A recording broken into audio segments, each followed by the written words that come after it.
Hello friends, అందరికీ నమస్తే. ఈరోజు వీడియోలో నేను కర్బూజా జ్యూస్‌ని అయితే ప్రిపేర్ చేస్తున్నాను.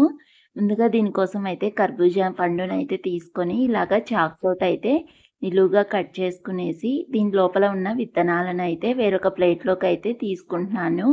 ఇలాగే అన్ని విత్తనాలను తీసుకునేసి దీన్ని మనము ముక్కలుగా కట్ చేసుకుందాము. ఇంకా ఆ తరువాత ఈ ముక్కలకు ఉన్నటువంటి చెక్కు భాగాన్నయితే తీసేస్తున్నాను. అలాగే ఈ పండు భాగాన్నయితే మనము ముక్కలుగా కట్ చేసుకుందాము. చిన్న చిన్న ముక్కలుగా అయితే కట్ చేస్తున్నాను. కొన్ని ముక్కలనైతే పక్కన పెట్టేసుకొని మిగతా భాగాన్ని అయితే మనము మిక్సీ జార్‌లోకి యాడ్ చేసుకునేసి 2 స్పూన్ల పంచదారని, అలాగే కాచి చల్లార్చుకున్న పాలని అయితే ఒక గంట సేపు ఫ్రిడ్జ్‌లో పెట్టేసి వాటిని కూడా యాడ్ చేశాను, ఒక కప్పు వరకు. ఇంకా ఆ తర్వాత మిక్సీ మూత పెట్టేసుకొని మెత్తగా అయితే గ్రైండ్ చేసుకున్నాక గ్లాస్‌లోకి అయితే సర్వ్ చేస్తున్నాను.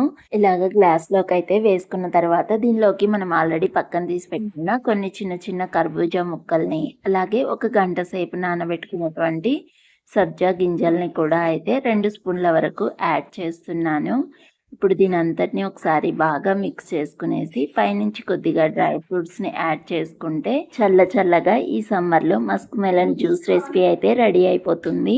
మరి ఈ వీడియో మీ అందరికీ నచ్చిందనుకుంటున్నాను. నచ్చితే please like, share and subscribe to our channel. By.